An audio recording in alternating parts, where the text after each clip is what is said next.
زندگی یہ نہیں ہے کسی کے لیے، زندگی ہے نبی کی، نبی کے لیے۔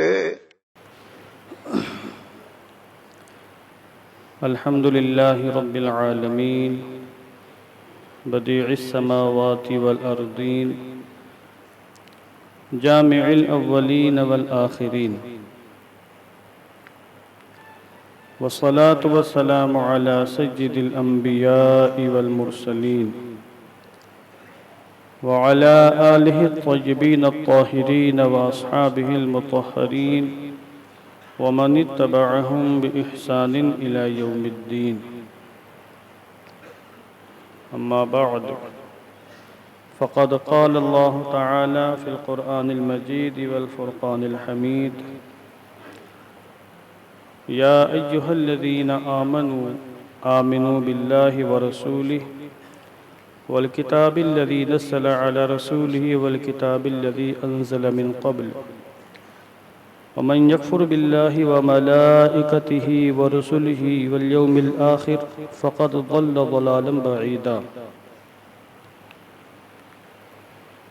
أو كما قال عز وجل: صدق الله العظيم، صدق رسوله النبي الأمين الكريم، ونحن على ذلك لمن الشاهدين والشاكرين، والحمد لله رب العالمين.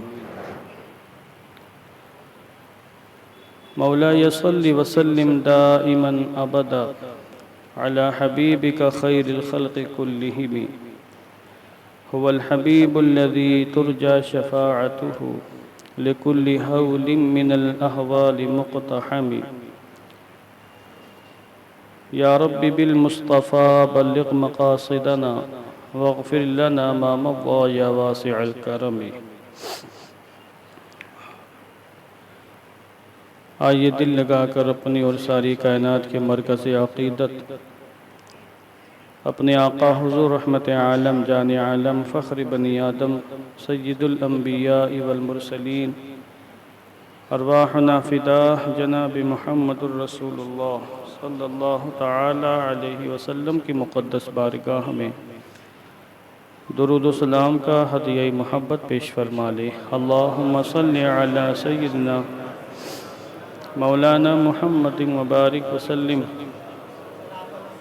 صلاۃ و سلاما علیک یا رسول اللہ صلی اللہ تعالی علیہ وسلم۔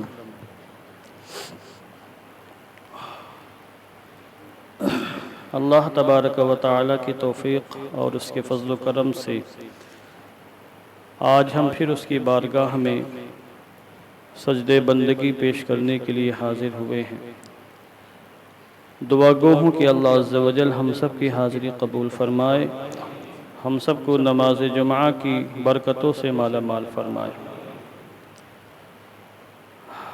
اللہ تبارک و تعالی نے ہمیں بے شمار نعمتوں سے سرفراز فرمایا ہے۔ دنیا میں ہمارا وجود، ہمارا آنا اور ہمارا پیدا ہونا یہ بھی اللہ کی عظیم نعمت ہے، بلکہ ساری نعمتیں اس نعمت کے بعد ہیں، چونکہ وجود ہوا تبھی تو ہم اللہ کی نعمتوں سے سرفراز ہو رہے ہیں۔ اور اگر ہم عدم میں ہوتے، سرے سے وجود ہی نہ ہوتا تو کیسے سرفراز ہوتے؟ اللہ نے ہمیں جسم دیا اور جسم کے لیے جو چیزیں ضروری ہیں وہ ساری چیزیں عطا فرمائی۔ دیکھیے ہمارا جو وجود ہے یہ جسم اور روح سے مرکب ہے، دو چیزیں ہیں۔ ایک ہے جسم جو ہمیں نظر آ رہا ہے، یہ ہمارے ہاتھ، پیر، چہرہ، پشت، پیٹھ، جسم کے سارے اعضاء یہ ہمیں دکھتے ہیں، محسوس ہوتے ہیں، چھو سکتے ہیں۔ اور ایک ہے داخلی وجود جس کو ہم روح سے تعبیر کرتے ہیں، حقیقت میں روح کا ہی وجود ہے۔ یہ جسم جو چل رہا ہے، پھر رہا ہے، بول رہا ہے، اٹھ رہا ہے، بیٹھ رہا ہے، کھا پی رہا ہے، یہ جسم کی اپنی طاقت نہیں ہے، جسم کے اندر کی روح ہے، اس روح کی طاقت و قوت کی بنیاد پر یہ جسم چلتا پھرتا ہے۔ اسی لیے جب موت آتی ہے تو روح نکل جاتی ہے، اب جسم کے اندر چلنے پھرنے کی طاقت و قوت نہیں رہ جاتی، حتیٰ کہ اپنے پیارے اپنے بیٹے بھی جلد سے جلد اس میت کو دفنانے کی کوشش کرتے ہیں، کہیں سڑ نہ جائے، بدبو نہ آنے لگ جائے۔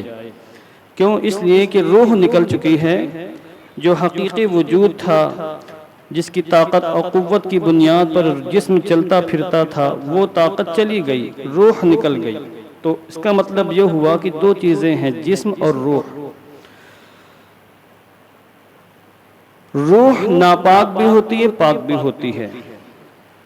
جو شخص کافر ہے، مشرک ہے یا مرتد ہے اور جس کے دل میں ایمان کی شمع روشن نہیں ہے، اس کی روح ناپاک ہے۔ قرآن مقدس میں اللہ نے اس لیے فرمایا انما المشرکون نجس، بے شک وہ لوگ جو شرک کر رہے ہیں، اللہ کے ساتھ کسی اور کو شریک کر رہے ہیں، اللہ کے علاوہ دوسروں کو سجدہ پیش کر رہے ہیں، یہ مشرک لوگ نجس ہیں، ناپاک ہیں۔ تو یہ جو ناپاک کہا گیا، جسم کے لحاظ سے ناپاک نہیں کہا گیا۔ ایسا نہیں کہ کوئی کسی کافر سے مصافحہ کر لیے تو پھر ہاتھ دھونا پڑے گا اس کو، ایسا نہیں ہے۔ اس کا جسم پاک ہے، روح اس کی ناپاک ہے۔ اس کی روح کو قرآن مقدس نے ناپاک قرار دیا۔ اس لیے مسئلہ یہ ہے کہ اگر کوئی کسی کافر کا ہاتھ دھلا ہوا ہے اور پھر پانی میں ہاتھ ڈال دے، پانی ناپاک نہیں ہوگا۔ ہاں اگر جس پر ناپاکی ہے تو پھر مسئلہ الگ ہے۔ تو روح اس کی ناپاک ہے، قرآن مقدس نے اس کی روح کو، اس کے باطن کو ناپاک قرار دیا، نجس کہا۔ انسانوں کے لیے ضروری ہے کہ اپنی روح کو پہلے پاک کریں، یعنی ایمان لائیں۔ قرآن مقدس کا جو نزول ہوا، ہمارے رب پوری کائنات کی خالق و مالک اللہ رب العزت نے جو قرآن مقدس نازل فرمایا، تو اس کی نزول کا بنیادی مقصد یہ ہے کہ اس کے بندے اپنی روح کو پاک کریں، یعنی اپنے دل میں ایمان کے شمع روشن کریں، کفر و شرک کو چھوڑیں اور مومن ہو جائیں۔ جب انسان اپنی روح کو پاک کر لیتا ہے، یعنی ایمان لے آتا ہے، تو پھر روح کو پاک کرنے کے بعد ایک دوسرا مرحلہ آتا ہے، روح کو باقوت بنانا، روح کو طاقت و قوت سے نوازنا، روح کو کمال تک پہنچانا۔ تو نفس پاکیزگی ایمان سے حاصل ہوتی ہے، اور پھر اس کے بعد جب انسان ایمان کے تقاضوں پر عمل کرتا ہے، اعمال صالحہ کرتا ہے، تو اس کی روح مزید پاک ہوتی چلی جاتی ہے۔ ایک وقت وہ آتا ہے کہ روح پاک ہوتے ہوتے ہوتے ہوتے ایسی مصفہ، ایسی مجلہ ہو جاتی ہے کہ روح کے ساتھ اس کے اس ظاہری وجود کو، جسم کو بھی اللہ کا قرب حاصل ہو جاتا ہے۔ کیا آپ نے سنا نہیں کہ اللہ رب العزت نے اپنے مخصوص بندوں کے جسم کو بھی سڑنے گلنے سے محفوظ فرمایا ہے؟ روح تو کبھی ختم نہیں ہوگی، روح ہمیشہ زندہ رہے گی، ہمیشہ باقی رہے گی۔ جس کو اللہ نے پیدا فرما دیا روح کو، اب روح فنا نہیں ہوگی، باقی رہے گی۔ یہ اسلامی نظریہ، اسلامی عقیدہ ہے۔ مگر جو اپنی روح کو پاکیزہ کر لیتے ہیں، منزہ کر لیتے ہیں اور پھر مصفہ کر لیتے ہیں، تو ان کی روح کے صدقے میں ان کا جسم بھی باقی رہتا ہے، مرنے کے بعد سڑتا گلتا نہیں۔ قرآن مقدس میں دیکھیں اللہ نے فرمایا یا ایھا الذین آمنو، اے ایمان والو، یعنی ہم سے اللہ نے خطاب فرمایا اے ایمان والو، آمنو باللہ ورسولہ، ایمان لاؤ اللہ پر، اس کے رسول پر۔ ایمان والوں کو ایمان لانے کا اللہ نے حکم دیا۔ اب یہ ایسے ہی ہے کہ ہم آپ سے کہیں کپڑے پہن کے آئیے، تو آپ کیا کہیں؟ کپڑے تو پہنے ہوئے ہیں پہلے سے۔ کوئی شخص کھانا کھا چکا، اس سے کہ کھانا کھائیے، تو کیا جواب دے گا؟ کھانا تو ہم کھا چکے ہیں، پھر کھانا کیوں کھائیں؟ پانی پینے والے سے کہ پانی پی لیجئے آپ، تو بظاہر یہ تعجب خیز بات ہے کہ کوئی شخص اللہ و رسول پر ایمان لانے کے بعد ہی تو مومن ہوتا ہے۔ مگر اس آیت کریمہ میں اللہ نے فرمایا یا ایھا الذین آمنو، اے ایمان والو، یعنی وہ لوگ جو مومن ہو چکے۔ پھر آگے فرمایا آمنو باللہ ورسولہ، اب پھر ایمان لو اللہ پر، اس کے رسول پر۔ تو تعجب کے بعد جب ایمان لا چکے، اے اللہ تو خود ہمیں مومن فرما رہا ہے کہ اے ایمان والو، تو نے خود ہی ہم کو ایمان کی سند دے دی، اور پھر آگے تو نے فرمایا پھر ایمان لو اللہ اس کے رسول پر۔ اس کا کیا مطلب ہوا؟ اس کا مطلب یہی ہے کہ اے وہ لوگ جو ایمان لا چکے، اب اپنے ایمان میں کمال پیدا کرو، اپنے ایمان کو مضبوط بناؤ، اپنے ایمان کو ٹھوس بناؤ۔ اے کمزور ایمان والو، اللہ اور اس کے رسول پر مضبوط ایمان لاؤ۔ اے زبان سے اللہ اور رسول پر ایمان لانے والو، اپنے دل سے بھی اللہ اور رسول پر ایمان لاؤ۔ اے اللہ اور رسول پر کامل ایمان رکھنے والو، مرتے دم تک اپنے ایمان پر قائم رہنا، کہیں ایمان کا چراغ تمہارے سینوں سے بجھ نہ جائے، گل نہ ہو جائے، اپنے ایمان کی حفاظت کرو۔ تو اس سے دو باتیں معلوم ہوئی، ایک بات تو یہ معلوم ہوئی کہ ایمان لانا فرض ہے، ضروری ہے ہر شخص پر، جو نہیں لائے گا وہ جہنم میں جائے گا، یہ اسلامی عقیدہ ہے اور اس میں کوئی دو رائے نہیں۔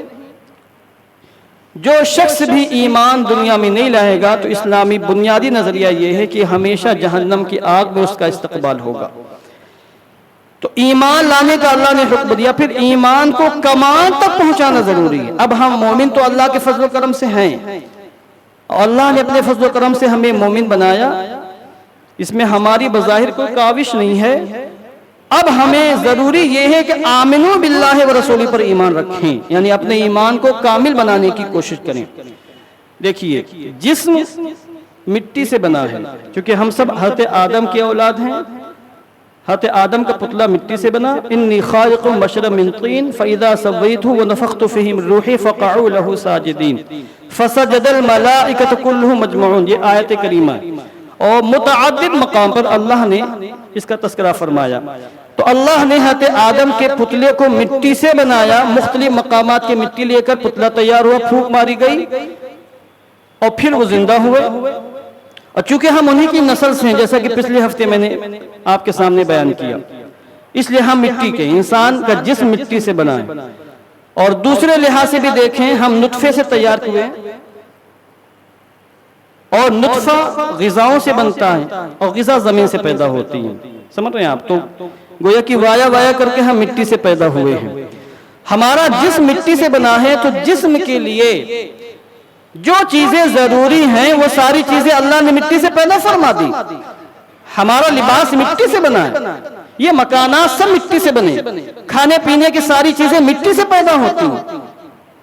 تو انسان اپنے جسم کو جو غذا فراہم کر رہا ہے مٹی سے فراہم کر رہا ہے، ہمارے روزمرہ کی ساری ضرورتیں مٹی سے پوری ہو رہی ہیں۔ اب آپ بتائیں، اگر انسان اچھی غذا نہ کھائے تو اس کا جسم مضبوط رہ سکے گا؟ نہیں۔ پروٹین والی، طاقت و قوت والی غذا نہ کھائے، کنجوسی کرے، بخل کرے یا کاہلی سستی کا مظاہرہ کرے، اپنے جسم کی صحت کا خیال نہ رکھے، خراب چیزیں کھائیں، ٹائم پر کھانا نہ کھائیں، ٹائم پر سوئے نہ اٹھنے کا سسٹم، نہ سونے کا سسٹم، نہ کھانے کا کوئی نظام، تو بیمار ہو جائے گا، اس کا جسم کمزور ہو جائے گا۔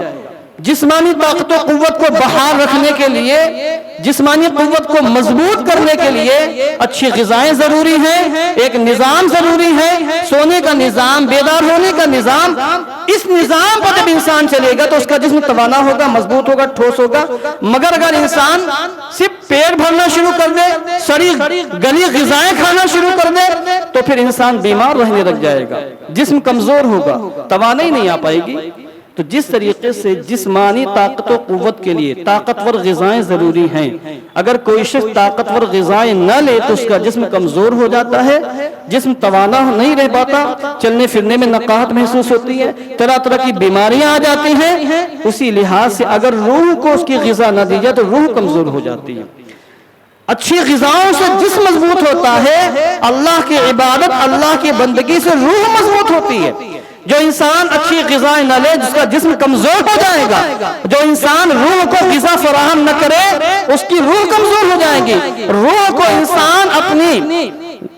انسان جو غذا دیتا ہے اس کا تعلق زمین سے نہیں ہے، زمین سے کوئی شخص اپنی روح کو غذا نہیں دے سکتا، چونکہ زمین سے جسم کا تعلق ہے تو زمین سے جو چیزیں پیدا ہوتی ہیں وہ روح کو غذا دے، جسم کو غذا دیں گی، اور روح کا تعلق چونکہ زمین سے نہیں ہے، ملائے اعلیٰ سے ہے، اللہ کے امر سے ہے۔ قرآن مقدس میں اللہ نے فرمایا بھی ہے وَيَسْأَلُونَكَ عَنِ الرُّوحِ قُلِ الرُّوحُ مِنْ أَمْرِ رَبِّي۔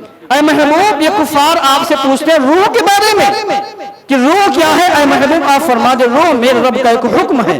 قُلِ الرُّوحُ مِنْ أَمْرِ رَبِّي وَمَا أُوتِيتُم مِنَ الْعِلْمِ إِلَّا قَلِيلًا، اور تمہیں محض تھوڑا سا علم دیا گیا ہے، تم سمجھ نہیں سکتے روح کیا ہے، روح کی حقیقت کیا ہے۔ آج کے موجودہ سائنس اب تک روح کی حقیقت تک نہیں پہنچ سکی، یہ ہے کیا چیز روح۔ تو قُلِ الرُّوحُ روح من امر ربی، اس کا تعلق اس دنیا سے نہیں ہے، اس کا تعلق دوسری دنیا سے، ملأ اعلیٰ سے ہے، اس کا تعلق یہاں سے نہیں ہے، عالم امر سے ہے۔ تو جب اس کا تعلق روح کا یہاں سے ہے ہی نہیں، تو زمین سے پیدا ہونے والی چیزیں کبھی روح کی غذا بن ہی نہیں سکتی ہیں، روح کی غذا کچھ اور ہے۔ انسان کی روح ناپاک ہو تو ایمان لیا روح پاک ہو جائے گی۔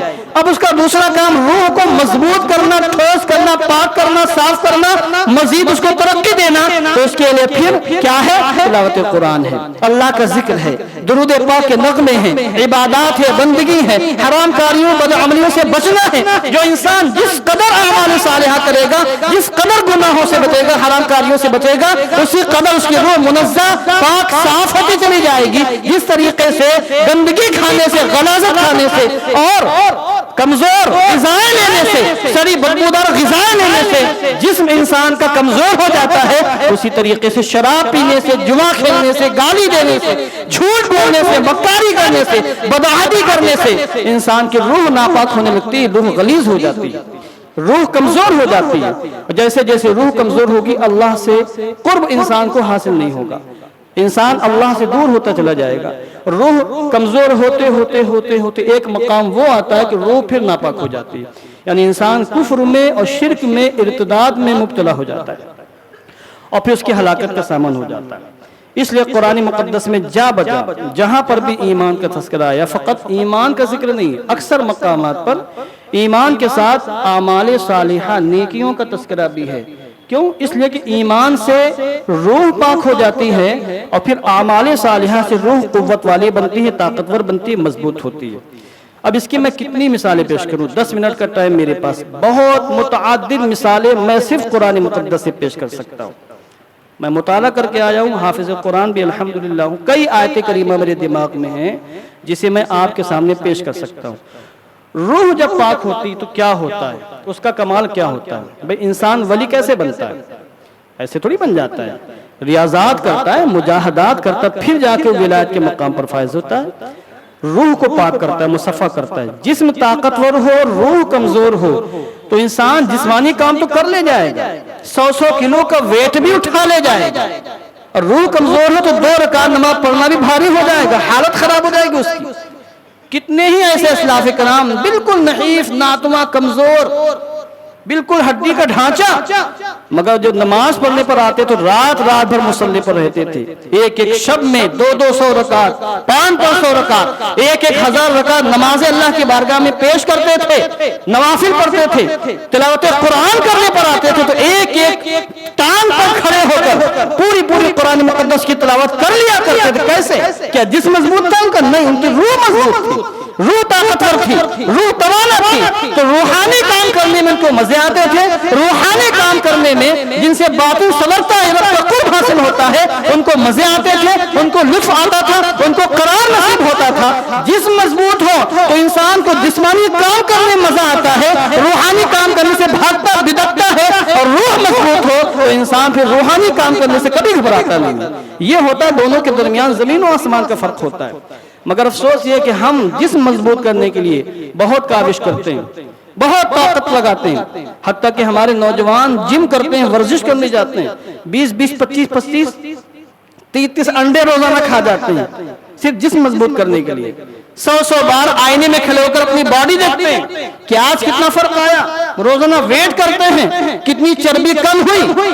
میں ایسے نوجوانوں سے، مسلم نوجوانوں سے مخاطب ہوں کہ آپ ٹھیک ہے، بہت اچھا کام کر رہے ہیں، آپ اپنے جسم کا خیال فرمانے، بہت اچھی بات۔ حضور نے فرمایا طاقتور مومن کمزور مومن سے بہتر ہے، میں تو ترغیب دیتا ہوں آپ میں سے جو بھی ورزش نہیں کرتا شروع کر دے۔ مضبوط جسم ہوگا، آپ خود بھی اپنی حفاظت کر پائیں گے، گھر والوں کی حفاظت کریں گے، اپنے مسلمان بھائیوں کی حفاظت کریں گے، اللہ کی بندگی کر سکیں گے۔ مگر خدا را فقط جسم کی طاقت پر توجہ نہ دیں، فقط جسم کی طاقت کا خیال نہ رکھیں۔ جس طرح اللہ نے آپ کو جسم دیا ہے، جسم کے ساتھ روح بھی موجود ہے، تو آپ یہ تو ظلم ہوگا 2 بچے کسی کے ہوں مثال کے طور پر، ایک بچے پر خیال رکھے، دوسرے بچے کو نظر انداز کر دے، ظلم و زیادتی ہے یہ۔ اللہ نے 2 چیزیں آپ کو دی ہیں، آپ جسمانی طاقت و قوت کا جس طرح لحاظ رکھے، خیال کریں، اللہ نے آپ کے جسم کے اندر ایک اور وجود رکھا ہے جس کی بنیاد پر جسم چل رہا ہے، کھا رہا ہے، پی رہا ہے، بول رہا ہے، اٹھ رہا ہے، بیٹھ رہا ہے۔ اس روح کی طاقت و قوت کا بھی خیال رکھیں. روحانی طاقت اگر نہیں ہوگی تو دنیا میں تو بظاہر قوت حاصل ہو جائے گی، مگر اللہ کی بارگاہ میں مچھر کے پر کے برابر بھی آپ کی ذرہ برابر کوئی حیثیت نہیں ہوگی. اب دیکھیں ایک برطانیہ کا انگریز مسلمان ہو گیا، روحانی قوت سے کیا ہوتا ہے؟ میں آپ کو ایک موٹی سی مثال دیتا ہوں. انگریز مسلمان ہو گیا، پاکستان پڑوسی ملک میں آیا، وہ ماضی قریب کی بات ہے. اس کے دماغ میں ایک ہی سوال تھا کہ یہ قرآن مقدس میں جو آیا ہے کہ حضرت آصف بن برقیہ نے پلک جھپکتے ہی یمن کی ملکہ بلقیس کا تخت پیش کر دیا حضرت سلیمان علیہ السلام کی بارگاہ میں، یہ کیسے ہو گیا؟ اتنا بڑا تخت، ہزاروں میل کا فاصلہ، اور پھر وہ تخت بالکل قلعے کے اندر محفوظ، کئی دروازے اس کے اندر بالکل آخری میں تخت محفوظ، اور اللہ کے نبی کی بارگاہ میں اس نبی کے ایک ولی نے پلک جھپکتی تخت پیش کر دیا. یہ کیسے ہو سکتا ہے؟ مومن تو ہو گیا. اب اس نے وہاں جب وہ آیا، وہاں اب تو نام لیتے بھی نہیں لگتا، پڑوسی ملک میں بول رہا ہوں، پڑوسی ملک میں آیا وہ، تو اس نے وہاں کے لوگوں سے یہی سوال کیا، بھی ہم یہ سمجھنا چاہتے ہیں کہ ملکہ بلقیس کا تخت آصف بن برقیہ کیسے لے آئے؟ میں مسلمان ہوں، قرآن مقدس پر ایمان، مگر میں اس کو سمجھنا چاہتا ہوں. وہ انگریز تھا، پریکٹیکلی سمجھنا چاہتا. اب کون سمجھاتا اس کو پریکٹیکلی یہ چیز؟ یہ تو ایک معجزہ ہے، کرامت نبی کا معجزہ تھا، اور ان کے ولی کی کرامت تھی جو قرآن مقدس میں مذکور ہے. اب اس کو سمجھائے کوئی تو کیسے سمجھائے؟ پوری گلی کوچوں میں جس سے بھی ملتا یہی کہتا ہے میں مسلمان الحمدللہ، مگر اس پر ہم تھوڑا سمجھنا چاہتے ہیں کہ وہ پلک جھپکتے تخت کیسے آ سکتا ہے ہزاروں میل سے دور. تو ایک اللہ کے ولی کی بارگاہ میں آیا، حضرت داتا گنج حجویری رحمت اللہ علیہ، جو سرکار غیر نواز سے پہلے کے بزرگ ہیں، سرکاری آل پاک کے آل پاک میں سے عظیم الشان ولی، جن کی بارگاہ میں خود سرکاری غیر نواز نے چلہ کشی کی، مجاہدات کی اور اللہ کی بندگی کی. وہاں آیا، لوگوں سے پوچھا یہ کیا یار بھیڑ لگی ہوئی ہے؟ عرس چل رہا تھا. کسی نے کہا کہ یہ اللہ کے ولی ہیں، ان کا عرس ہو رہا ہے. اچھا وہاں جا کے بیٹھ گیا، لوگوں کے مجمع میں زینے کے اوپر جا کے کہیں بیٹھ گیا. اب دیکھیے روحانی طاقت و قوت کا عالم کیا ہوتا ہے. وہی اس کو ایک مجذوب بزرگ ملے، اور یہ مجذوب بزرگ کون تھے؟ خود داتا گنج تھے، جو کسی نورانی شکل میں آ کر بیٹھے تھے اس کو دکھانے کے لیے کہ تخت بلقیس کیسے آیا. یہ بیٹھا ہوا تھا اسی فکر میں، کیسے آیا. کچھ لوگ شکی مزاج کے ہوتے ہیں، کسی ایک چیز پر دماغ لگاتے پھر دماغ اس کا وہی لگا رہتا ہے جب تک کہ وہ ان کے شبہ کا ازالہ نہ ہو. تو انہوں نے پوچھا کیا بات ہے بھائی، تمہارا چہرہ غمگین ہے، بات کیا؟ بولا میں انگریز تھا، میں مسلمان ہو گیا ہوں، اور بات ساری بات تو ٹھیک ہے، بس یہ ہے کہ یہ تخت بلقیس کیسے آیا تھا، حضرت آصف بن برقیہ کیسے اس کو پلک جھپکتے لے کر کے آئے تھے، یہ ہم کو سمجھنا ہے. کیا اس میں کون سی بات ہے؟ کوئی مسئلہ نہیں، مجھے سمجھائیے. تو ایسے چائے پیو گے؟ چائے کہاں چائے پیئیں گے؟ تو انہوں نے بس گھومے ایسے اور ایسے کر کے چائے کا پیالہ پیش کر کے لیجئے، یوں آیا تخت بلقیس. نہیں سمجھے؟ ابھی سمجھیں گے آپ. وہ پیالہ یوں کیا اور کہا یوں آیا تخت بلقیس، اور بس وہ دیکھ کر بے ہوش ہو گیا. انگریز دیکھ کر بے ہوش ہو گیا. یہ بزرگ غائب ہو گئے، چائے نہیں پی پایا. جب ہوش میں آیا تو کسی نے پوچھا کیا ہوا، کیوں چیخے تھے؟ چیخ مار کر بے ہوش ہوا. اور کہا وہ بزرگ کہاں گئے؟ کہا وہ یہاں تو کوئی بھی نہیں تھا، کوئی بتا نہ سکا، غالباً صرف اسی کو نظر آئے ہوں گے. اور پیالہ اس کے ہاتھ میں سامنے رکھا ہوا تھا وہ پیالہ. تو کہا یہ پیالہ پاکستان کا نہیں ہے، یہ پیالہ انگلستان کا، برطانیہ کا بنا ہوا ہے، اور یہ پیالہ وہ ہے جس پر میں اپنے گھر میں روزانہ چائے پیا کرتا تھا. اللہ اکبر. اس بزرگ نے یوں کر کے وہ پیالہ کہاں سے منگوایا؟ اس کے گھر سے. چائے بھی اس کے گھر کی، پیالہ بھی اس کے گھر کا، اور کہا کہ اس طریقے سے آیا تھا تخت بلقیس، جس طریقے سے میں نے یہاں بیٹھ کر تیرے گھر سے یہ پیالہ منگوایا ہے، ویسے ہی حضرت سلیمان علیہ السلام کی بارگاہ میں بیٹھ کر حضرت آصف بن برقیہ نے پلک جھپکتے ہی تخت بلقیس کو منگوا لیا تھا.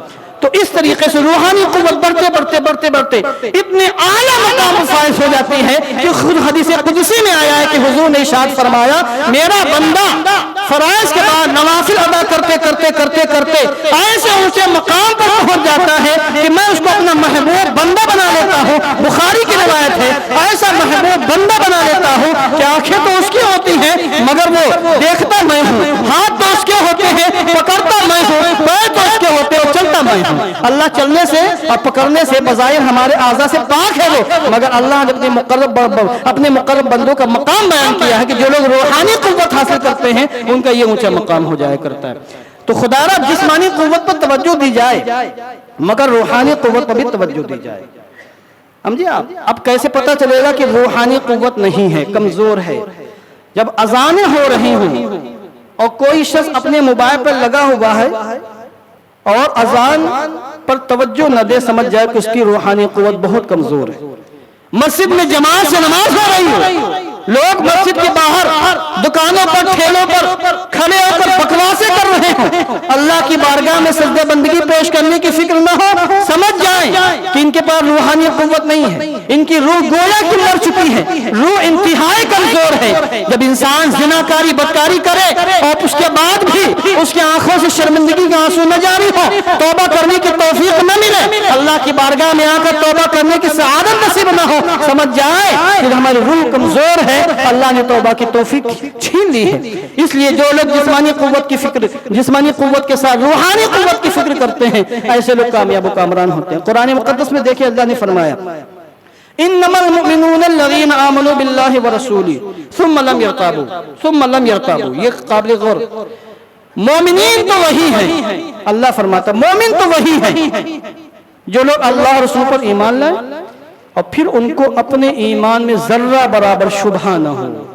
قرآن مقدس کی ہر آیت پر, ہر کلمے پر, ہر معنی پر, ہر مفہوم پر, اللہ کے تمام اوصاف پر, تمام نبیوں پر, فرشتوں پر, رسولوں پر, تقدیر پر, جنت دوزخ پر, مرنے کے بعد کی زندگی پر اس طرح ایمان ہو کہ ذرہ برابر بھی ان کو اپنے ایمان میں شبہ نہ ہو. ایسے لوگوں کے بارے میں قرآن مقدس کی اسی آیت کریمہ میں اللہ نے فرمایا اولئک هم الصادقون, یہی لوگ حقیقت میں سچے ہیں, یہی لوگ سچے ایمان والے ہیں. قرآن مقدس میں جا بجا ایمان کے ساتھ اعمال صالحہ کا اللہ نے ذکر فرمایا. بس ایک آخری آیت میں پیش کر رہا ہوں, یا ایھا الذین آمنوا هل ادلکم علی تجارۃ تنجیکم من عذاب علیم. ہم میں سے اکثر لوگ تجارت کر رہے ہیں, سودا کرتے ہیں. اللہ نے فرمایا اے ایمان والو, کیا میں تمہیں نہ بتا دوں ایسی تجارت, ایسا بزنس, ایسا سودا جو تمہیں دردناک عذاب سے نجات دے. کیا میں تمہیں دردناک عذاب سے, جس عذاب کو رب دردناک کہے وہ کتنا دردناک ہوگا اس کا ہم تصور نہیں کر سکتے, کیا میں تمہیں دردناک عذاب سے نجات دینے والی تجارت نہ بتا دوں؟ پھر آگے اللہ نے فرمایا تؤمنون باللہ ورسولہ وتجاہدون فی سبیل اللہ باموالکم وانفسکم. تم لوگ ایمان لاؤ اللہ پر, اس کے رسول پر, اور راہ خدا میں جہاد کرو اپنی زبان سے, اپنے مال سے, اپنے نفس سے. ذالکم خیر لکم ان کنتم تعلمون, اگر تم سمجھو اور جانو تو یہی تمہارے لیے بہتر ہے. جب تم ایمان لا کر ایمان کے تقاضوں پر عمل کرو گے, روح کو مضبوط کرنے کی کاوش کرو گے مجاہدہ کے ذریعے, عبادات کے ذریعے, تو کیا ہوگا یغفر لکم ذنوبکم, تو اللہ تمہارے گناہوں کو معاف فرمائے گا. ویدخلکم جنات تجری من تحتها الانہار خالدین فیہا ذالک الفوز العظیم, اور تمہیں ایسے جنت میں داخل فرمائے گا جہاں ایسے باغات جس کے نہریں سے, جن کے نیچے سے نہریں جاری ہیں. ذالک الفوز العظیم, یہی عظیم ترین کامیابی ہے کہ ایمان کے بعد اعمال صالحہ کرنے والے ہمیشہ کے لیے اللہ کی بنائی ہوئی جنت میں رہنے والے ہیں, وہاں کی نعمتوں کے مزے لوٹنے والے ہیں. اس لیے جسمانی قوت کے ساتھ آپ ابھی سے عزم کریں, تہیہ کریں کہ اللہ نے جو ایک اور باطنی وجود ہمارے اندر رکھا ہے جس کو روحانی وجود کہا جاتا ہے, جس کو روح کہا جاتا ہے, آپ اس کی توانائی کی, اس کی طاقت و قوت کی فکر کریں, ورنہ پھر سمجھ جائیں معاملات خراب ہوں گے. جسمانی قوت فنا دنیا ہی میں ختم ہو جائے گی. جتنی بھی باڈی ہو, کوئی کتنا ہی ویٹ اٹھانے والا ہو, کتنے ہی لوگوں سے مقابلہ کرنے والا ہو, کوئی ترغم خواہ کہیں کبھی ہو, 30 مار خواہ ہو, جیسے ہی موت کا پیغام آئے گا یہ ساری قوت, یہ ساری توانائی ختم ہو جائے گی، مگر جو انسان اپنی روح کو مضبوط کر لے گا تو پھر مرنے کے بعد اس کو ایسی طاقت و قوت کے جلوے ملیں گے کہ دنیا میں اس کا وہ تصور نہیں کر سکتا ہے۔ دعا کرتا ہوں کہ اللہ عز و جل ہم سب کو نیک صالح بنائے، جسمانی توانائی کے ساتھ جسمانی توانائی حاصل کرنے کی توفیق عطا فرمائے۔